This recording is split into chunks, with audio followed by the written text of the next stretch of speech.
Welcome in, everybody, to the Flagship podcast. I am Chip Brown of Horns247.com, joined by my esteemed colleague at Horns247, the one and only Eric Henry, fresh from I-35 and a trip to Waco and the new Foster Pavilion, where we had a tale of two halves. We will get into Texas basketball. Played great in the first half, led by 14 against the 11th ranked Baylor Bears, and then record scratch. Everything goes to hell in the second half. Dylan Dezue, their star big man, goes down with a knee sprain. But Rodney Terry's saying we think he'll be okay. We'll get to that. But we're 14 days out from Texas spring football, Eric, and we had 11 Longhorns at the NFL Combine. We need to touch on that. Texas baseball had a rough go of it. Texas women's basketball is already to go in the Big 12 tournament. We will touch on all of it, and of course, have some take it or leave it to wrap it all up. But let's start with the NFL Combine, Eric, because Xavier Worthy lit the Combine on fire by breaking John Ross's record in the 40. Xavier Worthy goes 4.25 on his first attempt and then 4.21 on the second attempt, which I think is absolutely nuts because most guys don't improve on their second attempt, and he improved by 0.4 of a second. Eric? Chip, first off, always a pleasure to hop on the Flagship podcast. Do this again with you weekly. It's the highlight of my week. Apologies to the folks who will be watching this. I'm having some washer and dryer issues as they've been out for the past 36 hours, hence the tank top. I do not have a shirt with sleeves. As Chip might attest that this would be intentional. This actually was not intentional on my part. So apologies in advance there. But no, getting to what you talked about, a strong NFL Combine performance for a lot of Longhorns. Obviously, the headliner there, the speedster. Those of us who are around this program, those of us who, those of you, I should say, who are Longhorn fans, certainly know that Xavier Worthy's fast. But this was an opportunity for him to showcase his speed to a nationwide audience. And Chip, the big thing for me that I think is really interesting, and I've been kind of toying around with this in my head, right? Because as I led with, we know that X is fast. And I think for people like us, we're not too particularly shocked, right?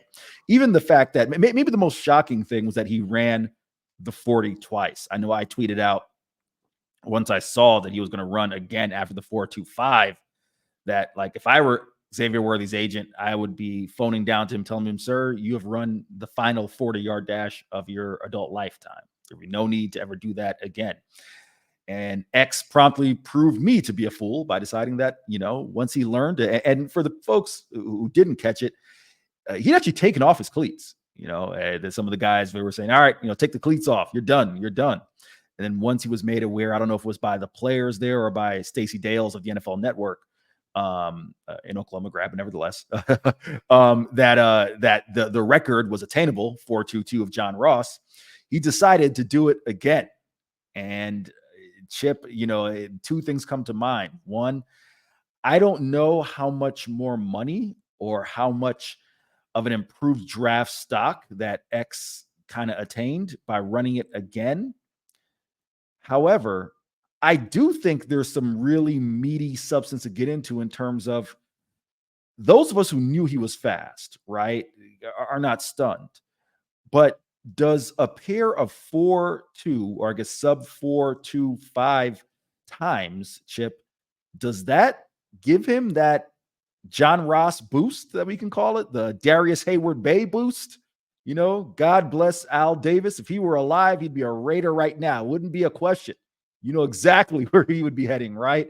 Does that give him a boost? And I guess I'm asking the question, Chip, under the context. And of course, we'll get into performance of all the Longhorns who certainly, helped their case. But I guess it's a curiosity of mine, Chip.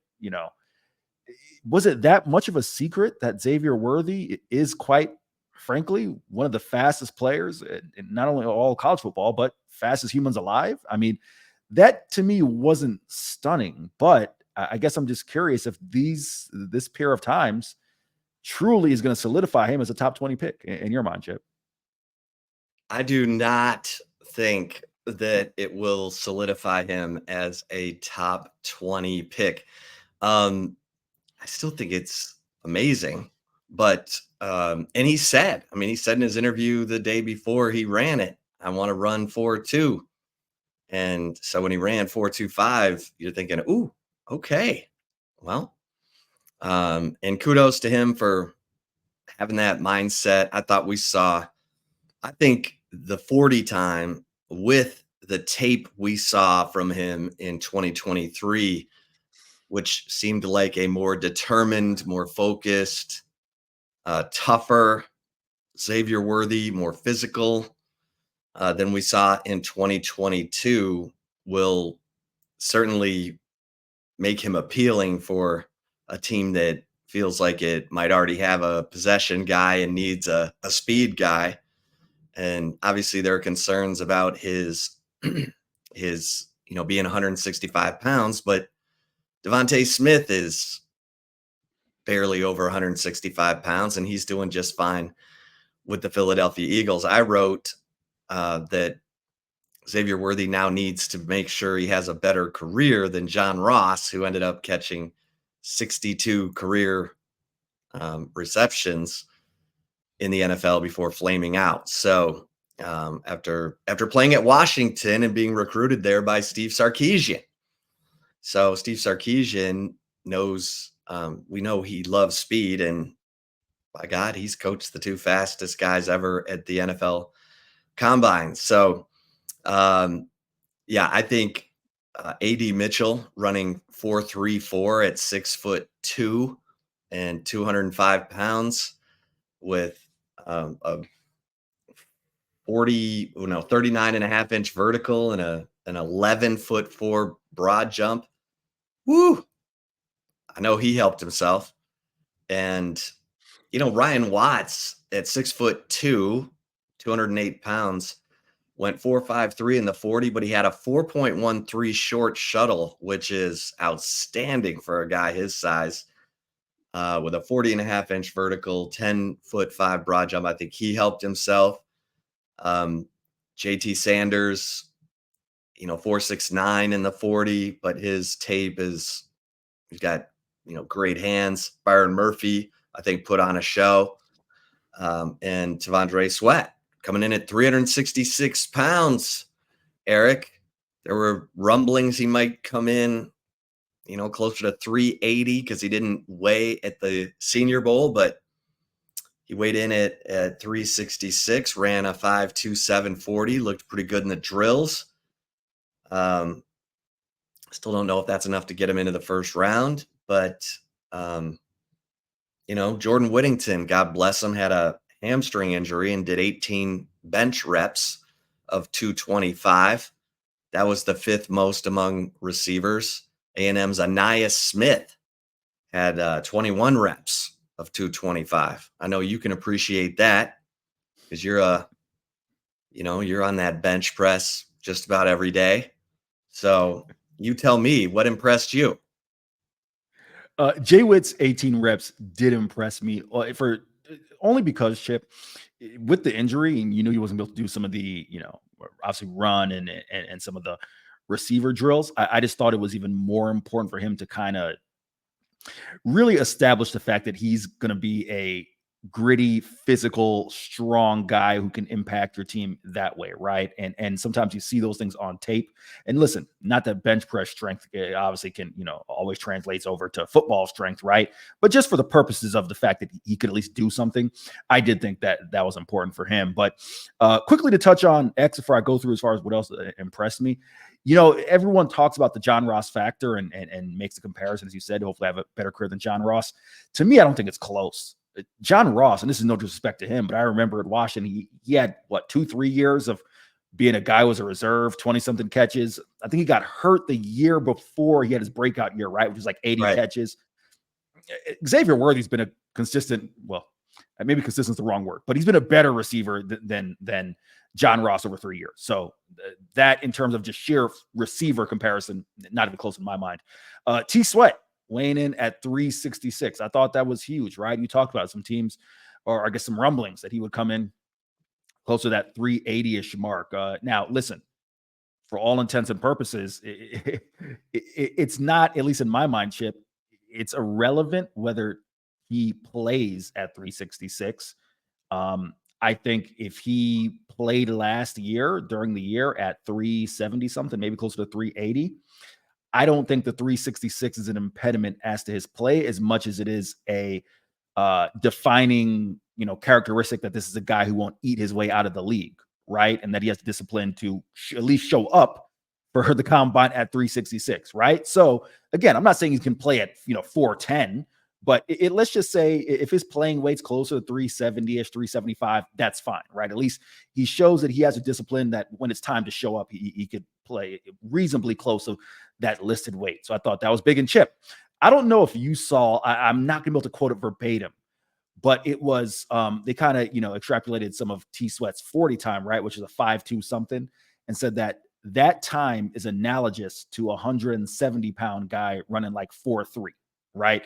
So just to really drive home how much of an athlete T'Vondre Sweat is. So got to get that out there out front. Even Christian Jones running a 5.09, his size, right? I thought that was impressive as well. But I think, in terms of who had the best combine, you can make the case for X, but I in my mind, it's AD Mitchell. You talked about just the well-roundedness of his combine, the sheer combination of speed. I thought the 4.3 time, that one caught me off guard. I thought AD was a 4.4 guy. So to know that he was sub 4.4, yeah, that's impressive. You could kind of see with him, in spurts, just the vertical leap and some of those things you had to expect, but getting that 40 time there, I think is really impressive. So all in all, I think it's just a very strong showing for Texas. Not, I didn't see anyone there who in my mind, Chip, hurt themselves heading into pro day. And that obviously is key. Yeah. Now it needs to become the regular thing, right? Like the way that Georgia and Alabama have sort of been dominant at the combine in recent years. Michigan had 18 guys at the combine this year. So, and I think Steve Sarkisian believes that Texas will have a healthy sampling of players at the combine every year. So, we've been, we're counting down to spring football. Full disclosure, we're recording on Tuesday, March 5th. We are exactly 14 days away from the start of spring football. And Eric, you've been writing, position inventory for each position. Your most recent addition, the tight ends. We just mentioned JT Sanders moving on. He was at the NFL Combine. So now, talk to me about what we've got at the tight end position. Yeah, we kind of touched on this a little bit towards the end of last week's flagship, but you know what you have coming in with Gunnar Helm obviously returning. I think the hope for Jeff Banks and Steve Sarkisian is that he can continue to develop a measure of well-roundedness in his game, develop as an athlete. Look, Gunnar Helm is not going to wake up overnight and turn to JT Sanders, right? Like, I'm sure there is an athletic ceiling, and I'm saying it respectfully to Gunnar, right? There's a cap on his athleticism. He's not going to, train his way into running 4.4 and jump out the gym.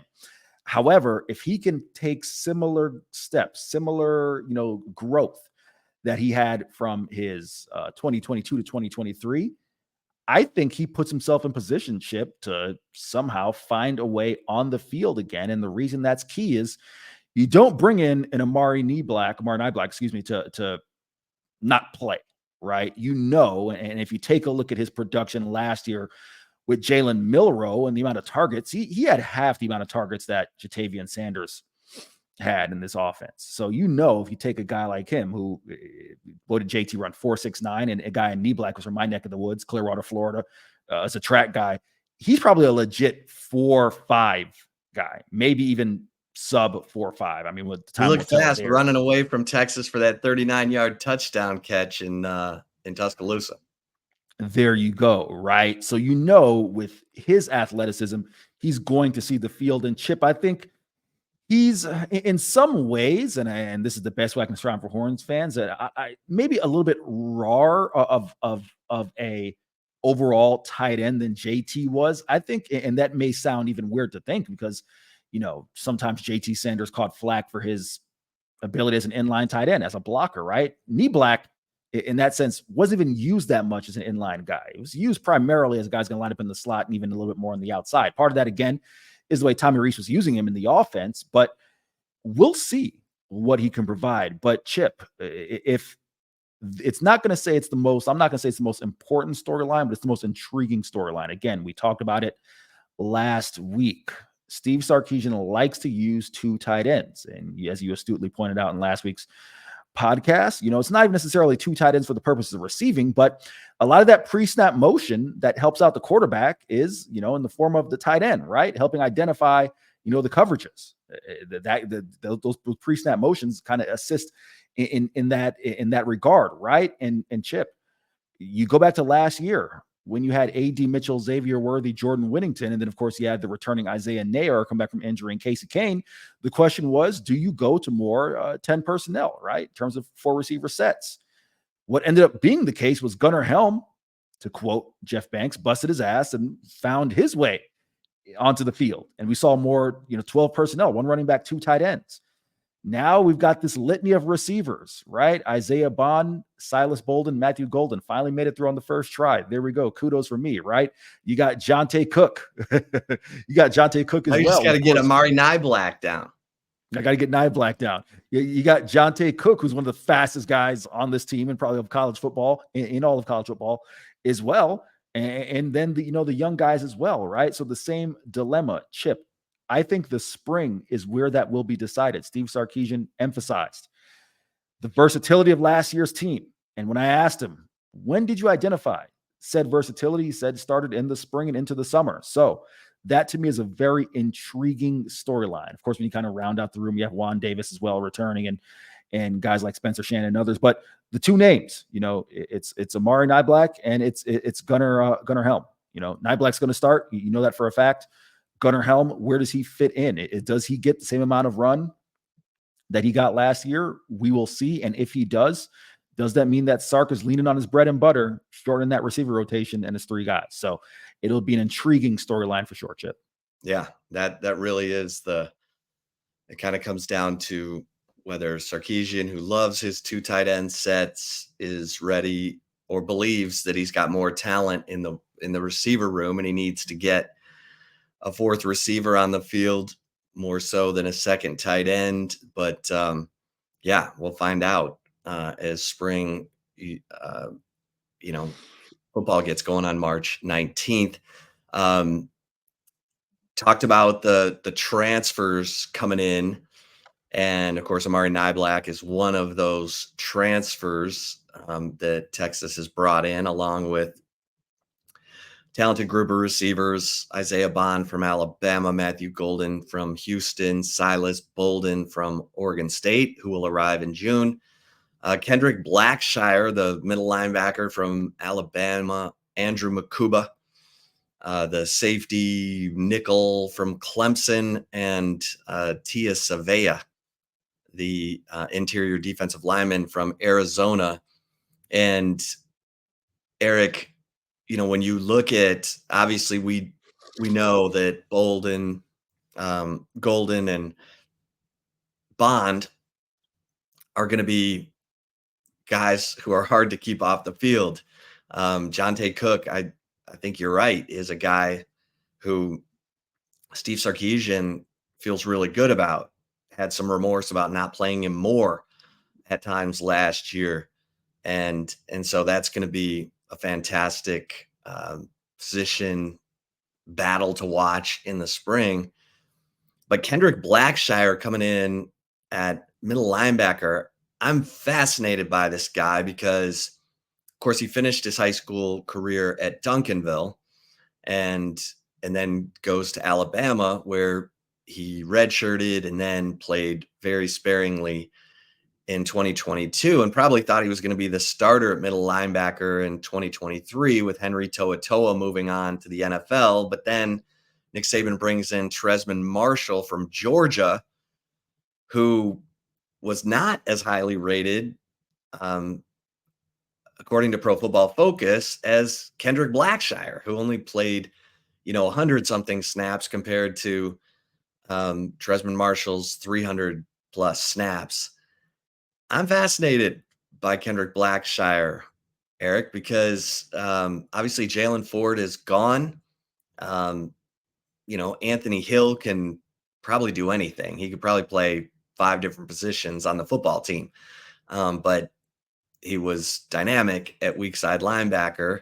You've got Mo Blackwell trying to put on some weight so that he can play inside middle linebacker. You've got Leonga Lafau, who Jeff Choate called an elite pass dropper, as a middle, but is considered a true middle linebacker. You got David Benda, who played both middle and weak side last year. I mean, this is going to be quite a battle for middle linebacker. Chip, it's funny you talk about being in love with Kendrick Blackshire, right?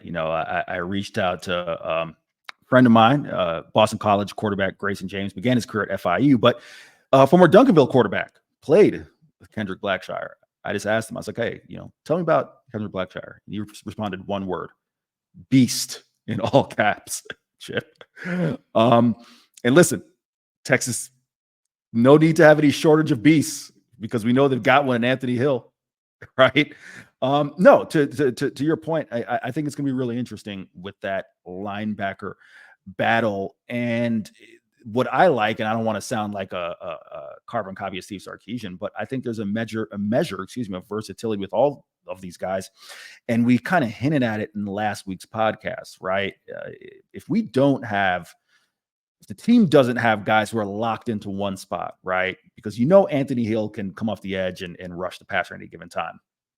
David Benda, Quadzilla, right? We saw him make that play against Alabama. Certainly a guy as a tremendous lower half. He can probably, play inside and outside as well. The more versatile these guys are, Chip, I think it's just the more tools in Pete Kwiatkowski's toolbox, and that you don't have to have one guy locked in, right? Because then that way you get more guys on the field, whether it's situation. And we took Mo Blackwell as well, right? The former safety doesn't come down and if he beefs up a little bit, but still maintains that speed, right? He's a guy who situationally can do different things. So in my mind, Chip, whether it's, and of course, in today's college football, it's so rare you end up playing 3 linebackers, right? You get spread out a lot. You end up with 2 and nickel and whatnot. But for the circumstances in which you have 3 linebackers and you have guys who can do different things, or at times when you have 2 linebackers and you can move some guys around. I just think, and I'll be curious to see, because I know it's going to be a storyline that you'll watch during the spring. I'm really curious to see how this plays out, right? Because whether it's the battle for the starting job or kind of where those reps fit, I think that will play itself out. But if each guy can present a measure of versatility, Chip, let's just use the safety spot from last year. Sark clearly hasn't been afraid to say, I'm going to play multiple guys, right? Now, obviously, the hope is you're getting better production, right? But in my mind, if I use the safety example because I think it goes to show that Sark and PK aren't scared to play multiple guys, whether it's even just from series to series, if they see value in doing that. Yeah, and how do you rotate 5 guys at safety and have Jalen Ford play almost 800 snaps at middle linebacker, including every single snap, all 82 of them against Oklahoma on a sweltering afternoon at the Cotton Bowl in what turned out to be Jalen Ford's worst game of the season. And so, yeah, I mean, I think it would help to have more of a rotation if the quality is there, if there's no drop off. And if Kendrick Blackshire is as motivated as I think, and from what I'm hearing, because he felt like he should have been the starter at Alabama last year, then this is going to get really interesting. Plus, you add the dynamic of a new linebackers coach and Johnny Nansen. Doesn't matter what we've heard about these guys from the previous linebackers coach, Jeff Choate. He's now the head coach at Nevada. I mean, it's going to be about Johnny Nansen and his impression of Anthony Hill and where he fits best, and where Blackshire fits best, and Mo Blackwell fits best. So this is going to be really something. And look, Jalen Ford, you pour truth serum in him, he probably would say his 2023 season wasn't quite what he expected. If we're talking comparison to his 2022 season, probably a little bit of a drop off. And was that because he played too many snaps? Who knows? But this has a chance to be a real strength, because Jalen Ford told us after the Big 12 title game victory, if Anthony Hill doesn't, go on to become much better than I was here, he said, I'll be disappointed. And Anthony Hill is a guy who, when he was at Denton Ryan, started off as a C-ball hit ball pass rusher, and then as he evolved in the system, he ended up as the middle linebacker there in his final seasons at Denton Ryan, and obviously 5-star talent. So this is going to be a lot of fun to see how that middle linebacker position plays out during the spring, and gives us some indication as to how it will look in the fall with Johnny Nansen as the new linebackers coach. All right, Eric, lots to get to before we get to take it or leave it. Obviously, Texas basketball, they won back-to-back games for the first time since January, when they went out to Lubbock and handled business, and then came home and took care of Oklahoma State. It was a 52-52 game against Oklahoma State with 12 minutes left. And then Brock Cunningham hits a three, kind of ignites the Longhorns. Kendall Weaver jumps in, scores 11 straight points at one stretch there in the second half. You wrote about how the bench has kind of come to life, and things were looking good in Waco last night for the first half. My God, Max Asmus couldn't miss on the way to a 33-point performance. Caden Shedrick was looking good, holding his own against Yves Misi, who was struggling to find the basket. The talented 7-foot freshman for Baylor. But where was Dylan Mitchell guarding Jalen Bridges, for God's sake? I mean, come on, Dylan. You talk about playing defense all the time. Well, here's your guy. This is your matchup, and Jalen Bridges torched him. 6 of 6 from 3-point range to start the game. No answers. Dylan Dizu goes down at the 10:50 mark. Texas gives way to the Avalanche. Almost gets doubled up in scoring in the second half. Loses the game. Eric, any positives from this one? Or, I mean, obviously Max Asmus was unbelievable. But Brock Cunningham fouls out. Who else fouled out? Someone else fouled out, but it was a foul fest. I know Baylor went to the line 42 times. Yeah, Brock Cunningham fouled out. IT Horton fouled out as well. You asked me any positives. 2 things. One, and we can touch on this probably next week. And I tweeted this out, Chip, put my journalistic, objectivity aside. As a fan, I'm super excited to see March Madness Max Asmus, because you just take a look at this kid's career in March. We know what he did at Oral Roberts leading the team to a Mid-court deep run, max. mid-court max. But even take a look at the years that Oral Roberts didn't make the tournament. You go ahead, just look at his March numbers. It's 26.7 points per game he's averaging in the month of March. And I think now, of course, we will talk Dylan Dessou and see what happens there. I think a part of his offensive explosion against Baylor was just saying, hey, we know that Dessou, who entered the game with a stomach virus that Dylan Mitchell had actually the game prior at Oklahoma or against Oklahoma State, probably related, we'll see. But Max knew going to this game, like, all right, I got to go on. If we're going to win this game, I got to be that guy, right? The Oral Roberts Max, which is guy who puts points in the hole. So I'm excited to see that guy come tournament time to see if it's, hey, Chip, no pun intended, when the chips are down and we just need to find a win, forget all this other stuff. Max, go be that guy, right? So we'll see what happens there. Really, really excited, Chip, about Caden Shedrick, because this is the first time in a while, nothing on the shoulders after the shoulder surgery, not wearing that black, I don't know if it's a heating pad or a wrap that he wears Home sometimes. Depot belt. The Home Depot, right? It does actually look like that. To keep the lower back loose, not wearing that. He's not, when he's not on the floor, he's not underneath the tunnel, riding the bike. He looks loose and spry, Chip. Quite frankly, if you remember the Empire Classic game when he went for 27-14, and even during that stretch when he just was an active guy in the defensive game as well, getting his hands in the lane and causing deflections, he looked like that guy last night and has for the past 2 or 3 games. So that to me is very, very optimistic. And I wrote about the bench. If this team truly is, and we've heard Rodney Terry talk about it, and I'll be the first one to say it on the record, I was getting I thought it was starting to become a little stale, Chip, when RT would say, all right, well, this team hasn't reached its ceiling.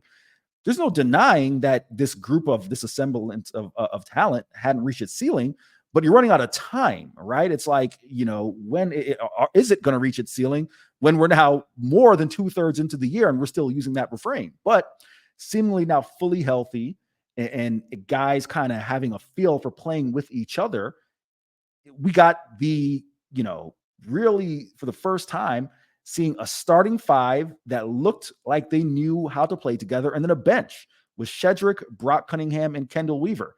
I know you and I can debate this. I don't think I'm betraying your confidence here, Chip, when you are a little bit more of a fan of seeing Kendall Weaver play more minutes as opposed to IT Horton last night. I would say IT, the 8 points, 9 boards, that's the best you're going to get out of him in this group. And I didn't think, quite frankly, it was a byproduct of his playing 20 something minutes last night, as opposed to Kendall, that cost him that. I think more than anything else, I think the guy, or one of the guys we should look at, is Tyrese Hunter. For someone who in Big 12 play, you have 6 games this year that he scored 6 points or less. He comes out, he nails back-to-back threes in 90 seconds. You're thinking, all right, he's going to break out. He's ready to go. Chip, we hear RT talk about Tyrese's defense needing to be the thing that spurs his offense. He looked like he was up to the challenge in that first half.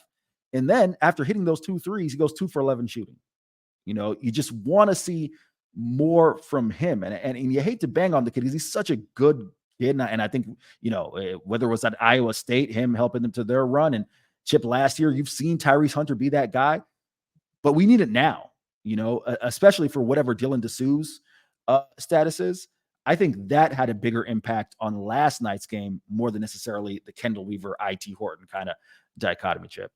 Yeah. I mean, it's, if someone asked me, how do you describe Texas basketball this season, I would say inconsistent. And, for the most part, you can count on Max A. Smith, you can count on Dylan Dessou. But I don't know what I'm getting from Tyrese Hunter. I don't know what I'm getting from Dylan Mitchell. It was embarrassing last night that the front court for Texas, Dylan Mitchell, Dylan Dessou, Caden Shedrick, Brock Cunningham, and Zarek Onyema combined for 5 rebounds. And you mentioned IT Horton had 9 rebounds. Kendall Weaver never got into a flow in this game, only played 14 minutes. Had a steal, a block, but was not his usual self on the boards. It was not. He only played 14 minutes, but inconsistent.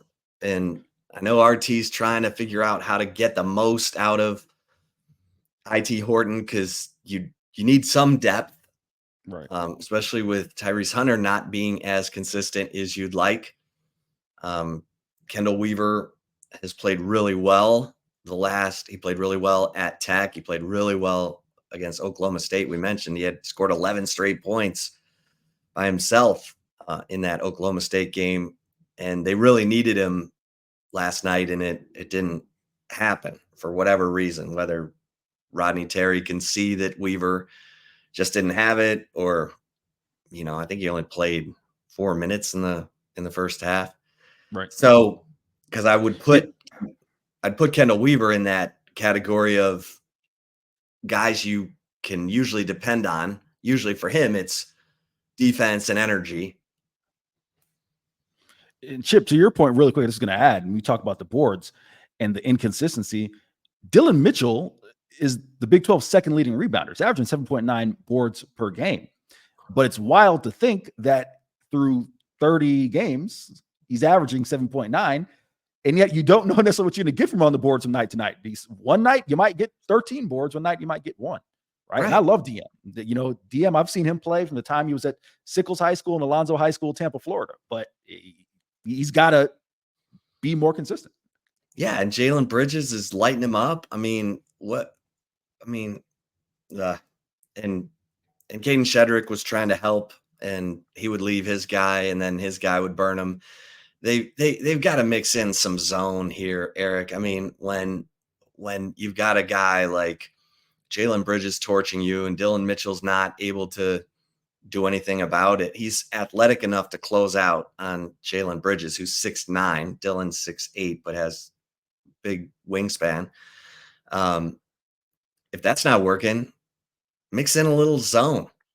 I mean, just give him something different to look at, for God's sake, because Ray J. Dennis and Jacoby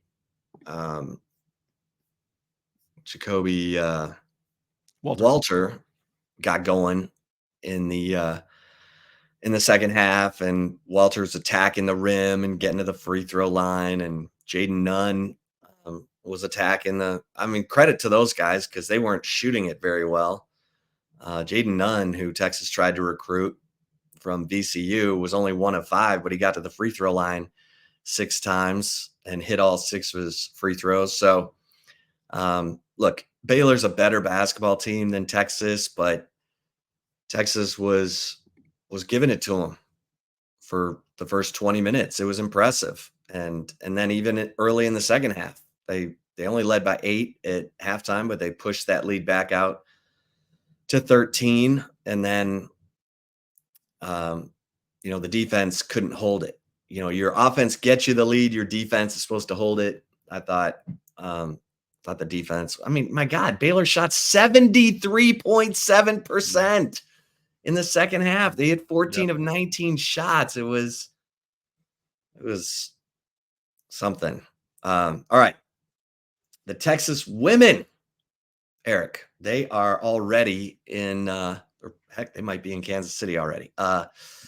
But they have concluded their regular season. They beat BYU to close out senior day, and they will be the number 2 seed. And on Saturday, they will face the winner of BYU and Kansas, teams they beat in the regular season. That game will be 5:30 on Saturday. With a win, the Texas women would likely face Kansas State and 6'6" Ioka Lee. She's a problem for Texas. She handled business against Texas in Manhattan. Texas beat K-State without Ioka Lee in Austin. So that was another reason Texas needed to beat Oklahoma so that they could be the number 1 seed and avoid playing K-State and Ioka Lee, because K-State's got size. They've got a bunch of 6-foot guards. They got Ioka Lee. But your thoughts?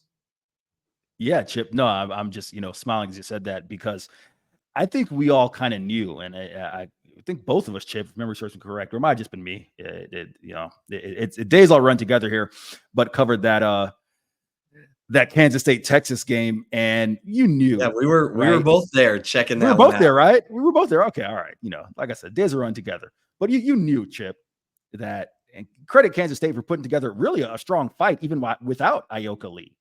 But you knew, right, that game, if that game were played with Ioka Lee, we might be having a Vic Schaefer, the jacket's getting ripped off and he's frustrated because she's that type of player. She was actually named when the awards were actually dropped earlier today, and we'll talk about that in a second here, but named to the Big 12 All-First team. So, yes, you talked about, Chip, right? Not being able to beat Jenny Baranchik and Texas and Texas and Oklahoma puts Texas in the number 2 seed, and they likely have to face Kansas State. But it actually was a big day for the Horns, Chip, and the fact that Madison Booker, coming the first ever freshman to win Big 12 Player of the Year honors. She was named co-player of the year with Oklahoma Skylar Vann. But yeah, definitely a big time honor for Madison Booker, who picked up a lot of the slack with Rory Harmon.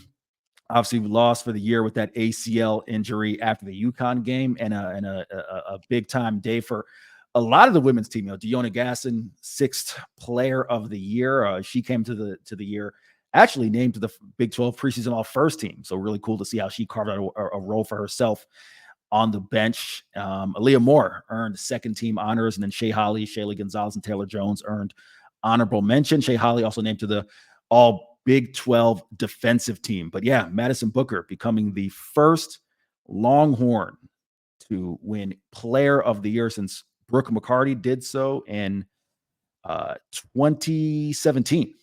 So yeah, Chip, big time day and a big time honor for the freshman from Mississippi.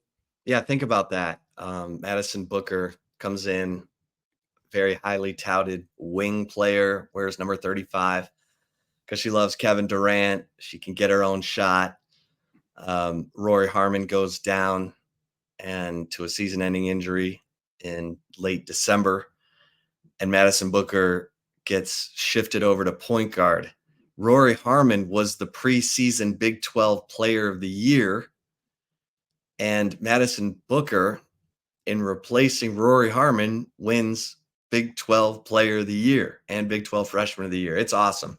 It's a great honor for her, well deserved, and her future's so bright. It's ridiculous. So, yeah. Now let's see what the Texas women have at the Big 12 tournament. They are seen as a likely number 2 seed in the NCAA tournament. So this will be a lot of fun. What was not a lot of fun, Eric, was the Texas baseball weekend down at Minute Maid Park in Houston. Texas got beat 6-3 by LSU. LeBaron Johnson, who was dynamite against LSU last year, lasted only 3 innings, and Texas never led in that game. And then in their second game, they play Texas State. They're down in that game 7-3, but they battle back. They take a 9-8 lead in the 7th. They take a 10-9 lead in the 8th, and then they lose 11-10. And they went through 5 different pitchers who each gave up at least 1 earned run. And then against Vanderbilt in the closer, the final of the 3 games from the weekend, Texas up 11-3, kind of cruising. You're thinking, oh, wow, here we go. And then they lose 14-11. as Texas went through 7 pitchers. So if there's a positive, and I'm reaching here, David Pierce got a good look at his bullpen. And there were some good moments. You know, but there were some tough moments. And so, Texas is playing Texas A&M tonight. We'll recap that next week, as well as Texas's weekend series coming up with Texas Tech to start Big 12 play. So don't give up on Texas baseball yet, folks. Just be patient. We know David Pierce likes to say, want to be good early and great late. All right, Eric, you ready for some take it or leave it? It's my favorite time of the show, Chip. Let's do it. All right, we'll be right back. Don't go anywhere. Everybody's favorite segment, Take It or Leave It, is next right here on the Flagship Podcast.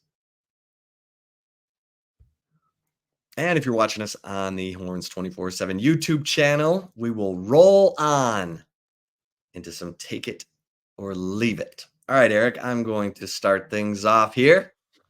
The player who helped himself the most at the NFL Combine, more among the Longhorns, of course, was Xavier Worthy with that 4.21 40-yard dash, setting the record, fastest man in the history of the NFL Combine. Take it or leave it. Chip, I am torn on this one, right? Because in my mind, coming into the weekend, I felt that Byron Murphy was no doubt going to be the first Longhorn taken, and I still feel that way. But I wonder if there's a team that's going to see A.D. Mitchell and say, hey, we really liked what we saw in Indy, and we really think he's a guy who can climb to that top 20, top 15, right? I'm going to leave it on Xavier Worthy. I think AD may have helped himself out just a little bit more, but it's close. What says you? Yeah, I'm going to leave this as well.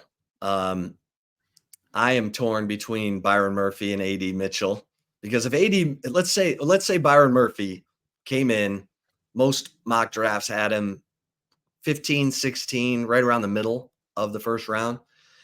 If he improved his stock to get closer to the top 10, we're talking millions of dollars of difference, because we know the rookie draft is slotted, and it's a big difference between going number 10 and going number 16 and going number 32. It's double the money. So, I'm hearing that Byron Murphy had that kind of combine, and NFL scouts are now like, oh, wow, okay, man, we got to rethink this. And so, and AD Mitchell, I think, was a guy who was seen somewhere behind Marvin Harrison Jr. and Rome Odunze and, maybe the LSU receivers. And I think he moved ahead of guys like, Keon Coleman at Florida State and some of those other, bigger receivers in this draft. So AD Mitchell could have really helped him. I think those two probably helped themselves more than Xavier Worthy, because, we'll see. I think there is a chance that you could see a team like the Kansas City Chiefs with the last pick in the first round grab Xavier Worthy, thinking, is this guy the next Tyreek Hill? We sure love speed in our offense. We know Andy Reid loves that. So, but I'll leave that one for now. All right, Chip. And listen, I'm not advocating. I'm objective, but I wouldn't mind a team in Tampa, Florida, choosing Xavier Worthy to pair alongside a big possession receiver. Okay, got that. I got to get that off my chest, Chip. What happened to Scotty Miller? Oh man, Scotty Miller. Yeah, we can say that for another day. Take it or leave it. Xavier Worthy. Exactly. The take it or leave it number 2, Chip. Texas basketball isn't worthy of an NCAA tournament bid, a spot in March Madness with an injured Dylan Dessou? Take it or leave it. I'm going to leave this because, look, we've talked about this. We think Texas, if they can get into the NCAA tournament, and depending on the draw, they could be a tough matchup for somebody because of the inside scoring and 3-level scoring of Dylan Dessou and the ability of Max Asmus to get his own shot. But my man Caden Shedrick, I agree with you, Eric. You talked about how he's coming on. I mean, he's playing much better basketball than he has since the Home Depot belt started showing up on the bench for the Texas Longhorns. And look, if he can continue to play the way he has, and you can get some consistency from Dylan Mitchell and Tyrese Hunter and Kendall Weaver, then this Texas team, which got a 14-point lead at Baylor with Dylan Dessou not doing much in the first half, they could still be a worthy NCAA tournament team. Are they, a shell of themselves without Dylan Dessou? Probably, but I'm going to give the rest of the guys the benefit of the doubt. We saw Tyrese Hunter kind of come alive in the NCAA tournament last year. Really hit some big threes in the second half of the Xavier Sweet 16 game to help win that game and get Texas into the Elite Eight. So I'll leave it for now, Eric.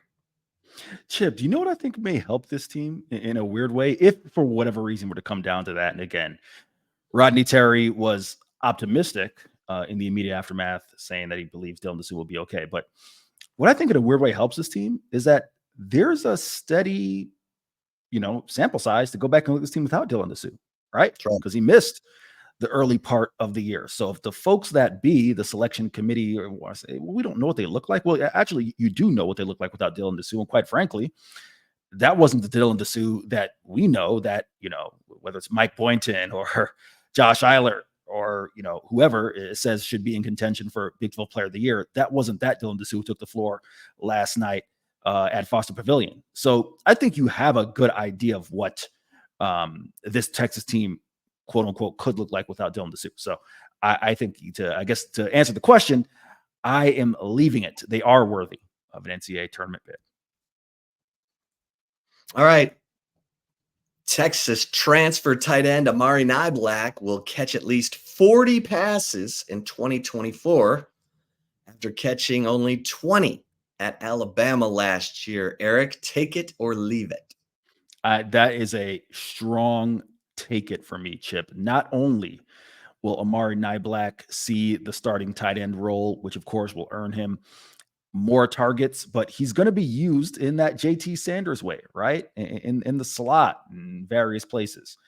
And not only that, Chip, you have to consider, while Steve Sarkisian, offensive coordinator Kyle Flood, Jeff Banks, right? They talked about last year wanting to get JT more targets down the field. And you have to assume, I think it's a safe bet given Amari's ability as an athlete downfield, that they're probably going to want to use him the same way. This is still an offense that will throw the ball to the tight end at the line of scrimmage or, kind of the intermediate passing game a lot or a fair amount. So in my mind, that is a strong slam it, take it to Vegas. Blame me. If you don't get it, take it. Like that. Conviction. I agree with you. So I'm going to take this. When you consider that JT Sanders had 54 catches in 2022. And we wrote extensively about the fact that he might have fewer receptions, but more yards going into the season. And that's exactly what happened. He ended up with 45 receptions in 2023, but he had 682 receiving yards, which is more than the 613 he had with the 54 receptions. So he had a better downfield average, 15.2 yards, and Amari Niblack's yards per catch average at Alabama on his 20 receptions was 16.4 yards. So yeah, I think Amari Niblack might fit in really nicely to this Texas offense, and I expect him to catch at least 40 passes in 2024. All right, kids. Thanks a lot. Thanks a lot for tuning in to this episode of the Flagship Podcast. Please like and subscribe the YouTube channel if you're listening to us on a podcast on another platform. Hey, always appreciate the 5-star ratings and a kindly review. Helps us with our bosses. For Eric Henry, I am Chip Brown. Until next time, we'll see you over at horns247.com. Stay safe and keep the faith.